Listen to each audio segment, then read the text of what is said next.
नमस्कार दोस्तों, सब्सक्राइब कीजिए मेरे चैनल को most relevant and informative videos देखने के लिए। नो बकवास, सिर्फ मुद्दे की बात। दोस्तों, आज मैं आपको ये बताऊंगा कि यदि आपने कोई मेडिक्लेम या हेल्थ इंश्योरेंस पॉलिसी ले रखी है और आपको कोरोना वायरस की वजह से होने वाली बीमारी कोविड-19 हो जाती है, तो आपका हेल्थ इंश्योरेंस इस बीमारी को कवर करेगा या नहीं, और अगर करेगा तो आपको सेटलमेंट अमाउंट पूरा मिलेगा या नहीं। तो इन शॉर्ट मैं आपको ये बताऊंगा कि आप अपनी इंश्योरेंस पॉलिसी पर पूरी तरह से निर्भर कर सकते हैं या नहीं। एज पर IRDA गाइडलाइंस, लगभग सारी की सारी health insurance policies viral infections की वजह से होने वाली हॉस्पिटलाइजेशन एक्सपेंसेस को कवर करती हैं। तो यदि आपने कोई हेल्थ इंश्योरेंस पॉलिसी ले रखी है तो 99% चांस है कि ये बीमारी आपकी इंश्योरेंस में कवर हो जाएगी। अब आते हैं दूसरी और सबसे ज़रूरी बात, क्लेम सेटलमेंट अमाउंट पर। यहाँ पर मैं आपको ये बताऊंगा कि यदि आपको कोविड-19 बीमारी हो जाती है तो इसका खर्च सारा का सारा इंश्योरेंस कंपनी खुद उठाएगी या कुछ आउट ऑफ पॉकेट एक्सपेंस आपको भी बियर करना पड़ेगा। इसका जवाब मैं दूंगा आपको GIC के डेटा के बेसिस पर। GIC का मतलब है जनरल इंश्योरेंस काउंसिल। GIC ने एज ऑन 9 जून 2020 एक डेटा कंपाइल किया है जिसमें यह बताया गया है कि अभी तक इंडिया में 5 स्टेट्स के अंदर कितने कोविड-19 क्लेम्स रजिस्टर हुए हैं और उनमें से कितने क्लेम्स का भुगतान किया गया है।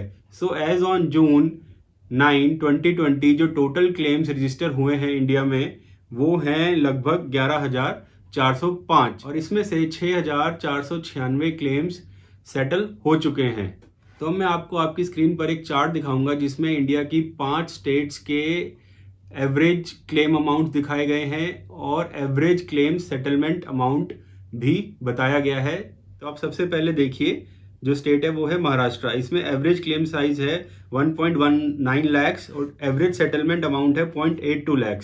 सेकंड नंबर पर है दिल्ली, जहां पर एवरेज क्लेम साइज है 2.29 लाख और एवरेज सेटलमेंट साइज है 1 लाख। तो आप देख सकते हैं कितना कम क्लेम सेटल हुआ है दिल्ली के अंदर। नेक्स्ट आता है वेस्ट बंगाल, वहां पर एवरेज क्लेम साइज है 2.51 लाख और सेटलमेंट अमाउंट है 1.14 लाख। हरियाणा में जो फिगर है वो है 1.56 लाख और सेटलमेंट साइज है 0.84। एंड कर्नाटका में एवरेज क्लेम साइज है 2.09 and average settlement size is 1.09। यहाँ पर जो ध्यान देने वाली बात है वो है कि टोटल एवरेज क्लेम साइज है 1.56 lakh and average settlement size is 0.9 lakh only. यानी 70,000 रुपए का डिफरेंस है एवरेज क्लेम अमाउंट में और एवरेज क्लेम सेटलमेंट में। तो यहाँ पर दोस्तों सबसे बड़ा जो क्वेश्चन उठता है कि इतना बड़ा डिफरेंस क्यों है क्लेम्ड अमाउंट और सेटल्ड अमाउंट में। तो यहाँ पर एक जो जरूरी बात है जो जानने वाली है वो ये है कि insurance companies PPE kits, hand sanitisers और N95 मास्क जो कि डॉक्टर्स यूज करते हैं पेशेंट्स की ट्रीटमेंट में, उसका खर्चा क्लेम अमाउंट में नहीं देती है। They are considered as consumables. तो इनका खर्चा हॉस्पिटल्स बिल में तो डाल देते हैं पर इंश्योरेंस कंपनीज इसको पे नहीं करती हैं। यही सबसे बड़ा कारण है कि आपका जो सेटलमेंट अमाउंट है वो क्लेम्ड अमाउंट से बहुत कम है। तो ऐसी कुछ 199 आइटम्स है दोस्तों जो कि कंज्यूमेबल्स की कैटेगरी में आती हैं और अगर वो यूज की गई हैं कोरोना पॉजिटिव पेशेंट की ट्रीटमेंट में तो उनका सेटलमेंट नहीं किया जाएगा क्लेम सेटलमेंट कंपनी के द्वारा। तो दोस्तों इस बात को IRDA ने नोटिस किया है और हेल्थ इंश्योरेंस कंपनीज को नई गाइडलाइंस बनाने को कहा है जिसमें उन्हें कंज्यूमेबल्स को भी इंक्लूड करने को कहा गया है और ये नई गाइडलाइंस उन्हें सितंबर 31 तक लेकर आनी है। तो दोस्तों मेरा मानना यह है कि अगर कंपनीज इन कंज्यूमेबल्स को पे करेंगी तो उनका प्रीमियम अमाउंट शायद बढ़ जाए।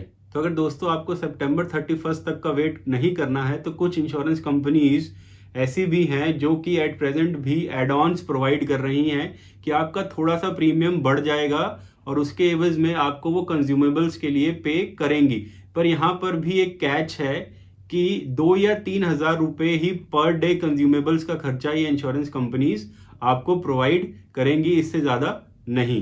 तो दोस्तों मेरी तो यहाँ पर एक ही राय है कि आप कोरोना से बचे रहें सो दैट आपको इन सब चक्रों में ना ही पढ़ना पड़े। और दूसरी राय मेरी ये है कि अगर आपने इंश्योरेंस पॉलिसी अभी तक नहीं ली है तो प्लीज़ ले लीजिए, चाहे 60% सेटलमेंट ही है, सेटलमेंट है तो सही। एक तरफ तो आपका इंश्योरेंस अगर है ही नहीं तो आपको पूरा खर्चा भरना पड़ेगा, और अगर आपके पास इंश्योरेंस है तो ऑलमोस्ट 60-70% आपकी कवरेज हो जाएगी इंश्योरेंस से। तो मैं आशा करता हूं कि आपको मेरी ये वीडियो ज़रूर पसंद आई होगी और आपको कुछ ऐसे फैक्ट्स पता चले होंगे इंश्योरेंस कवरेज के बारे में जो आपको नहीं पता थे। दोस्तों, मैं अपनी अगली वीडियो में हेल्थ इंश्योरेंस पॉलिसीज़ के बारे में डिटेल में बताऊंगा कि आपको क्या क्या चीज़ें देखनी चाहिए एक हेल्थ इंश्योरेंस पॉलिसी लेने से पहले, सो दैट आपको मैक्सिमम बेनिफिट हो।